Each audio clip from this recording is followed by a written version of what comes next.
रणबीर कपूर के चेहरे पर क्यों वो भव्य इमोशंस और वो दिव्य मुस्कान नजर नहीं आ रहा, जिसकी उम्मीद हम सब प्रभु श्री राम के किरदार से करते हैं? क्यों 4000 करोड़ वाली नमित मल्होत्रा की ये रामायण का टीजर इतनी पॉलिश्ड है जैसे हर एक फ्रेम एआई से बनाई गई हो? ड्यून और इंटरस्टेलर जैसी मास्टरपीस बनाने वाली 8 बार ऑस्कर विनर दुनिया की नंबर 1 वीएफएक्स कंपनी DNEG क्या इतनी बेवकूफ है कि उसे ओरिजिनलिटी और एआई के बीच का फर्क ही नहीं पता? या फिर के पीछे हजारों साल पुराना कोई ऐतिहासिक सच छिपी हुई है? आखिर वो कौन सा सीक्रेट है जो ये साबित करता है कि नीतीश तिवारी का ये रामायण रामानंद सागर जी का उस पावन सीरियल से भी एक कदम आगे निकल सकती है? रामायण के टीजर से निकले ऐसे ही 21 तगड़े और कड़वे रहस्यों का अग्निबाण आपका भाई पकड़ कर लाया है गुरु।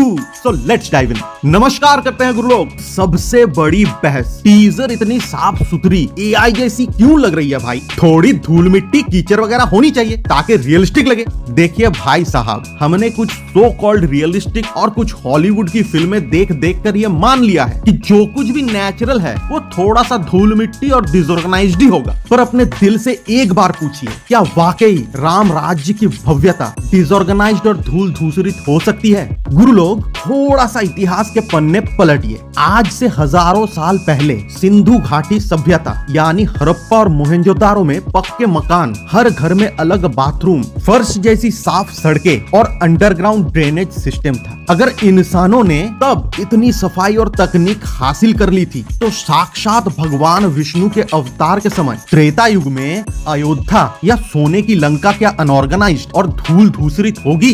गुरु, जिसे लोग एआई लुक कह रहे हैं ना, वो दरअसल उस युग की परम शुद्धता दिखाने की एक प्रयास मात्र है। शास्त्र कहते हैं कि प्रभु के स्वागत में प्रकृति खुद को शुद्ध कर लेती है। जहाँ साक्षात ईश्वर विचरण कर रहे हो, वहाँ की हवा और मिट्टी भी तो दिव्य हो जाती है गुरु।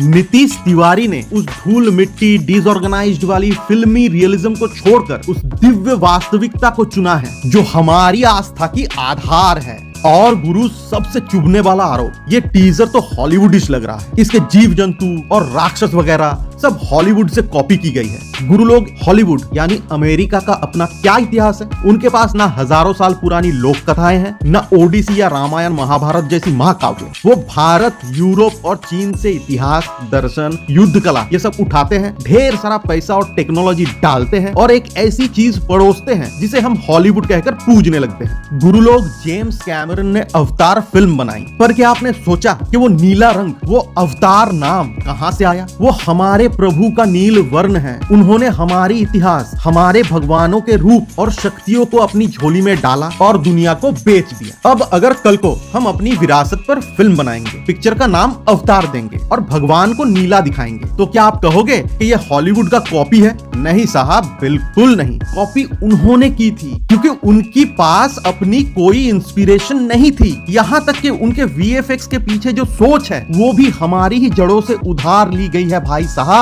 दिक्कत ये है कि उनके पास पैसा और टेक्नोलॉजी थी, इसलिए उन्होंने पहले बना लिया। अब जब हम अपनी ही विरासत को आधुनिक तकनीक के साथ पेश कर रहे हैं तो हमें हॉलीवुडिश होने का ताना मिल रहा है। अरे भाई, हम अपनी जड़ों को कैसे बदल दे? क्या हम राक्षसों को आज भी 30 साल पहले के सीरियल की तरह प्लास्टिक के दांतों के साथ ही दिखाएं? अगर रामायण का कोई शॉट आपको हॉलीवुड जैसा लग रहा है तो समझ जाइए कि उन्होंने वो विजन हमारी ही संस्कृति से चुराया था। हम कॉपी नहीं कर रहे हैं साहब, हम अपना सांस्कृतिक हक वापस ले रहे हैं। भाई, हमें रणबीर कपूर के चेहरे पर वो इमोशंस, वो दिव्य मुस्कान क्यों नहीं दिख रही? क्योंकि हमारा दिमाग पिछले 35 सालों से एक पैटर्न का गुलाम है। हमने रामानंद सागर जी की रामायण को अपना बेंचमार्क मान लिया है, इसलिए हमें लगता है अगर रणबीर कपूर के चेहरे पर अरुण गोविल जी जैसी हल्की सी मुस्कान नहीं होगी तो वो प्रभु श्री राम का किरदार को स्क्रीन पर उतार ही नहीं पाएगा। गुरु लोग, हमारा दिमाग एक ऐसी मशीन है जो एक बार किसी पैटर्न को सेट कर ले तो उसे तोड़ना लगभग नामुमकिन है। जैसे भाई, मेरी अपनी खुद की यादें टोबी मैगवायर वाली स्पाइडरमैन से जुड़ी हुई है।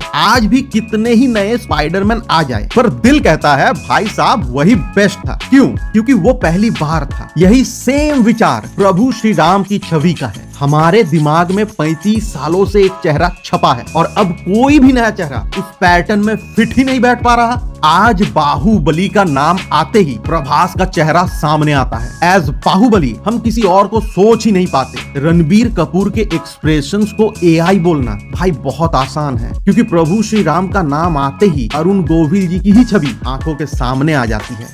अब भाई साहब जरा अपनी आंखें बंद करिए और अपने घर के नजदीकी कोई मंदिर या किसी प्राचीन मंदिर या अपने घर में ही जो भगवान की मूर्तियां हैं उनकी कल्पना कीजिए। क्या आपने कभी किसी देवी देवता की मूर्ति को मुस्कुराते देखा है? भगवान परम स्थिर और परम सौम्य होते हैं, मुस्कुराते हुए नहीं। यहाँ पर एक थ्योरी समझिए। अरुण गोविल जी के चेहरे पर वो हल्की मुस्कान दरअसल एक बेहतरीन सिनेमैटिक टेक्निक थी। रामानंद सागर जी जानते थे कि साक्षात ईश्वर का अभिनय करना किसी इंसान के बस की बात नहीं है गुरु। इसलिए उन्होंने अरुण गोविल जी के चेहरे पर एक हल्की सी मुस्कान को एक जरिया बनाया ताकि हम जैसे साधारण इंसान उनसे जुड़ सके। वो एक बेहतरीन एडेप्टेशन थी, पर वो एकमात्र सच नहीं है गुरु।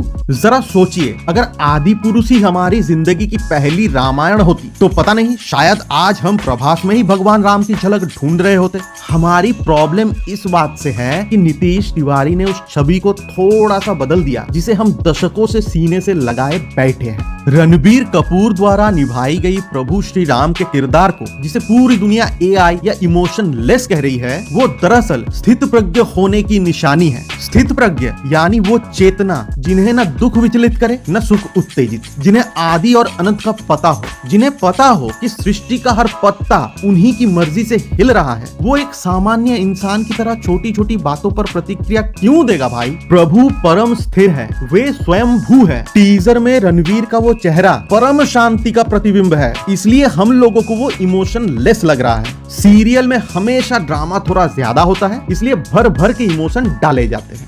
भाई साहब, भगवान के भाव केवल उनके परम भक्त के लिए ही निकलता है, चाहे वो हनुमान जी हो, शबरी हो या भक्त प्रहलाद। हम जैसे साधारण लोगों के लिए उनका स्थिरता ही सबसे बड़ी दिव्यता है। वे मुस्कुराएंगे, इमोशनल भी होंगे, पर थोड़ा सा इंतजार तो कीजिए महाराज। पर्दे पर बजरंग बली को आने तो दीजिए महाराज।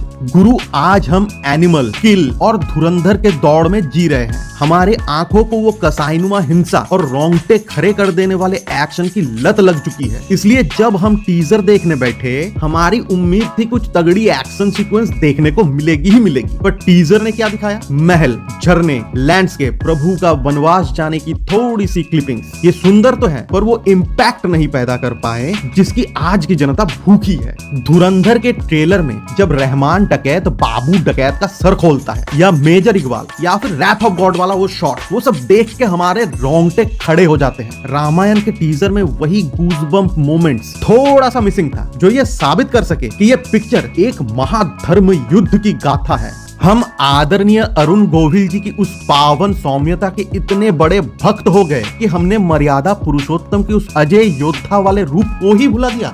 रामानंद सागर जी की रामायण मुख्य रूप से तुलसीदास जी की रामचरितमानस पर आधारित थी, जहां भक्ति, करुणा और सौम्यता सर्वोपरि थी। पर नीतीश तिवारी की ये फिल्म ऋषि वाल्मीकि जी के मूल महाकाव्य से प्रेरित है, जहां प्रभु श्री राम एक आदर्श राजा के साथ साथ एक महावीर धर्म योद्धा भी है। महर्षि वाल्मीकि जी ने प्रभु श्री राम के बाहुबल और उनकी शस्त्र विद्या को बहुत विस्तार से वर्णन किया है। वो पुरुषों में सर्वोत्तम है। नमित मल्होत्रा और नीतीश तिवारी की फिल्म इसी महावीर योद्धा की छवि की तरफ झुकी हुई है भाई। सीरियल में स्टंट की जरूरत शायद नहीं थी, पर 4000 करोड़ की इस फिल्म में हमें वो एजिलिटी, वो युद्ध कौशल देखना है जिसे देखकर रावण की राक्षसी सेना के पसीने छूट जाए। प्रभु श्री राम का किरदार निभाने के लिए केवल इमोशंस ही काफी नहीं है भाई, शरीर में वो स्फूर्ति और युद्ध कौशल भी आनी चाहिए। अगर युद्ध के मैदान में प्रभु का किरदार स्टंट डबल के सहारे नकली लगेगा तो वो आदि पुरुष जैसा ही डिजास्टर साबित होगा। इसीलिए रणवीर का वो ठहराव और उसकी फिजिकलिटी इस महागाथा के लिए एक बहुत जरूरी और सटीक कॉम्बिनेशन है। गुरु, अंत में कड़वा सच यही है कि रामायण का ये टीजर हमें संतुष्ट इसलिए नहीं कर पाया क्योंकि हम इसे अपनी पुरानी यादों के तराजू पर तोल रहे हैं। अपनी आंखों से वो हॉलीवुड का चश्मा और नॉस्टैल्जिया का पर्दा हटाइए महाराज, तब आपको दिखेगा ये एआई नहीं, ये वो दिव्य भारत है जिसे हमने सदियों पहले खो दिया था।